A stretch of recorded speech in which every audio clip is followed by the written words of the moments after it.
10 years ago, I made a bold decision that completely changed the course of my life. I packed up everything and moved across the country to a small, modest room on St. Charles Avenue in New Orleans. It wasn't much, just $800 a month for a space that barely fit a bed and a desk, but it was where I decided to begin my journey as a writer. I had no idea what lay ahead. I was full of uncertainty, just hoping that somehow it would work out. I remember pacing in front of that little house, talking with a friend about an idea I had for a book. It was all about the media system, how it functions, and how it shapes our world. I remember asking him, "Do you think this could work? What do you think will happen?" His response was simple: "Just write it and see what happens." He assured me that the worst-case scenario was that I could put it online and see where it went. Back then, I couldn't have imagined that a decade later, I would have written 12 books, sold nearly 5 million copies, and had my work translated into 30 languages. The truth is, I had no idea what the future held.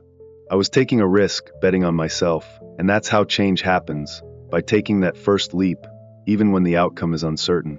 It's not easy, and it was a daunting challenge at the time, but I had something to say. I felt like I was meant for something more than just the ordinary path I had been on before. So, I walked away from my old career, wrote a book that disrupted everything I knew, and created a new life for myself. That leap was terrifying.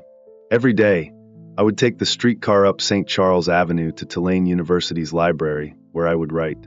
It was a tough transition, full of self-doubt, but deep down I knew I was on the right path. I wasn't just chasing a dream, I was trying to carve out a new direction for myself. And as I reflect on the anniversary of my first book's release, I want to share a 1-minute takeaway from every book I've written since then. You don't have to read them, but I hope you can take something valuable from the lessons within them. The first lesson I learned is that if our society is shaped by public opinion, and public opinion is largely influenced by the media, then it's crucial to understand the inner workings of that media system. What are the incentives, the biases, the structures that drive it? How are we being manipulated by the very system that feeds us information? Because trust me, I know, I used to be one of those media manipulators.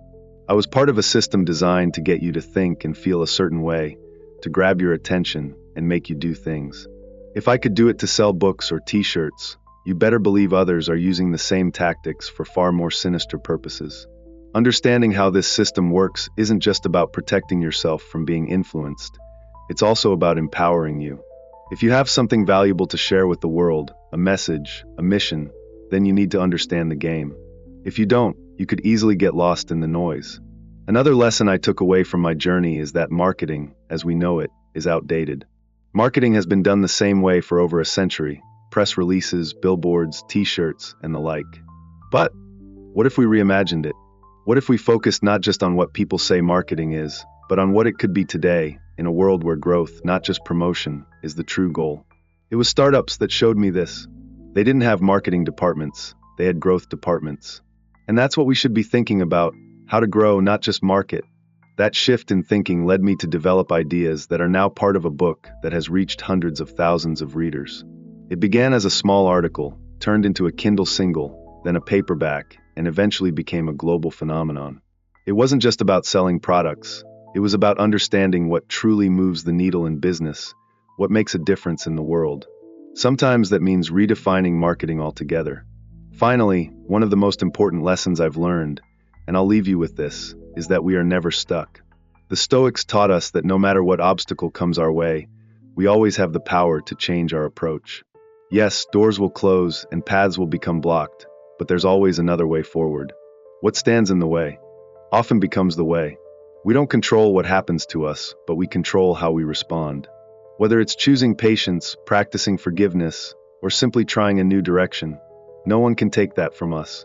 The journey is never over until we stop moving. Life's obstacles aren't roadblocks, they're stepping stones, new paths waiting to be forged. The Stoic philosophy reminds us that no one can stop us from adapting, learning, and transforming our challenges into opportunities.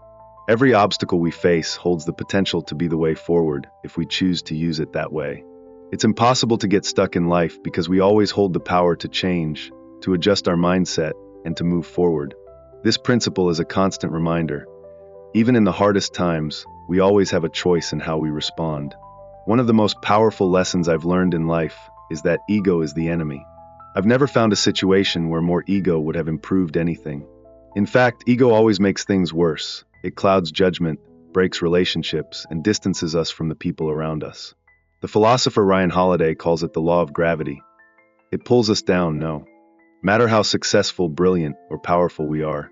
Ego will ultimately destroy what we've built, undermine our connections, and worst of all, isolate us from the things that truly matter. If you want to live a fulfilling life, learn to leave ego behind. Ego is the enemy, and the sooner we recognize that, the freer we become. One of my favorite quotes comes from Seneca. Only those are at leisure who make time for philosophy. Only they truly live. It's a call to reflect on how we spend our time. Those who make room for thought, for deep reflection, are the ones who truly understand what it means to live. Philosophy isn't just about reading dusty books. It's about applying wisdom to your life. Seneca's words resonate because they remind us that the wisdom of the past is there for us to tap into. If you're not reading, you're missing out on what could make your life better, richer, and more meaningful. True work, the kind that lasts, is not tied to fleeting trends or passing fads. It's not about jumping on the next bandwagon or catching a wave before it crashes.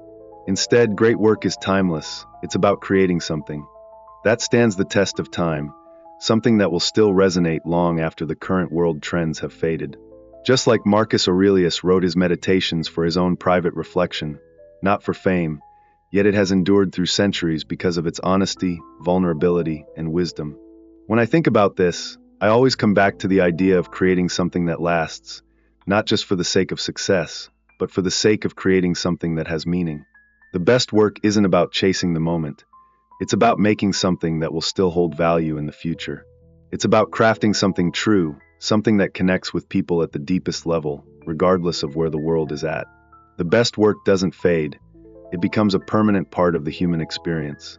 Peter Thiel once said, "Competition is for losers." This might sound strange at first, but there's a powerful truth in it. In a saturated market, where everyone is trying to do the same thing, you're not going to stand out. But if you find a niche, something unique to your interests and skills that isn't flooded with competition, you set yourself up for success in a much more authentic way. It's not about following trends. It's about finding your own path, doing something different, and doing it better than anyone else. Some of my most fulfilling work came when I wasn't even trying to create something. I wasn't planning my next project or thinking about making money. I was out hiking with my family, away from the pressures of work, when suddenly a whole new idea popped into my mind. It wasn't forced, it emerged naturally, in a moment of stillness and peace. This is the magic that comes when we allow our minds the space to relax and wander. It's true for Stoics, it's true for great artists, and it's true for all of us. The best ideas often come when we step back and give ourselves the time to think and reflect. Seneca often talked about the importance of taking wandering walks, about giving the mind the space to relax and just be. These moments of stillness are not a waste of time. They are essential for creativity and personal growth. So make time for peace, for quiet moments, and you might just find that your biggest breakthroughs come from the times when you're not trying so hard to push forward. Finally, Stoic philosophy isn't just something to study, it's something to live. The Stoics didn't just write about virtue and wisdom, they lived it. As Marcus Aurelius said, "Waste no more time arguing about what a good man should be. Be one." Philosophy is a guide for action, not just thought. It's not about talking about your philosophy, it's about embodying it. As Epictetus put it, don't talk about your philosophy, be it. The Stoics didn't just preach, they practiced. Remember, as you move through life, that Stoic wisdom isn't about becoming a perfect philosopher. It's about becoming a better person each day, choosing to act with integrity, focus, and purpose. Your actions should speak louder than your words, acta non verba. Let what you do reflect your beliefs. This is the true measure of a Stoic life.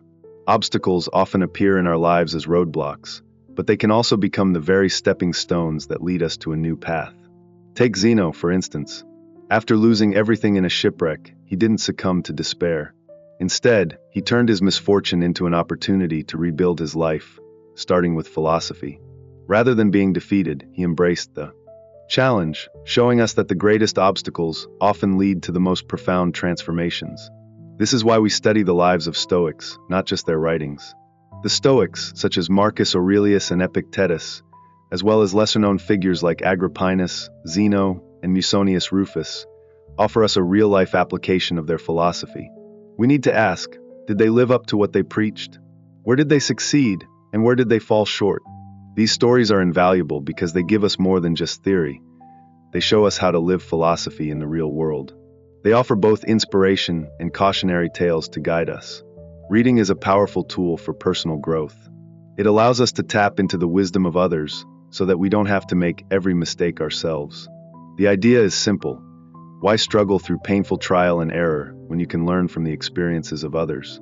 In his famous works, Rusticus reminds Marcus Aurelius that books are shortcuts. They allow us to learn what others have gained only through great difficulty. This is the beauty of reading. We can pick up where others left off, using their experiences to guide our own path. Think about the question, if not me, then who? Hillel's famous words that urge us to take action in the face of crisis. This Stoic question is a call to step up when no one else will. It's why the Stoics were so remarkable. They acted in moments of great challenge because they knew that if they didn't take the lead, who would? If Cato had not stood firm, who would have? If Marcus Aurelius had abdicated his emperor role to pursue philosophy, who would have ruled Rome? In moments of adversity, the Stoics didn't back down. They asked themselves, if not me, then who? If not now, then when? Stoicism also teaches us the importance of mastering our inner world, particularly our thoughts and emotions.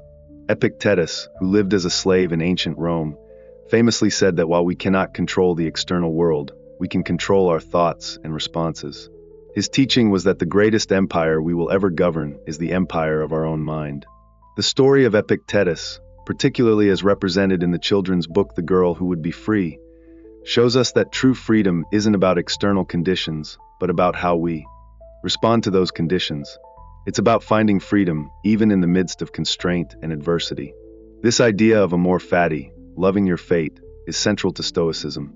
It teaches us to embrace our situations, however difficult, and find what we can love about them. We might not always have control over our circumstances, but we always have control over our perspective. Ultimately, Stoicism is about finding strength and freedom within ourselves. It's about cultivating the discipline to become better, to live with integrity, and to face life's challenges with courage and grace. As Seneca wisely said in his letters, each day, I become a better friend to myself. True progress in Stoicism is not about harsh self-criticism or guilt, but about accepting our growth and striving for continuous improvement, with compassion and patience for ourselves along the way. The Stoic philosophy is not about perfection.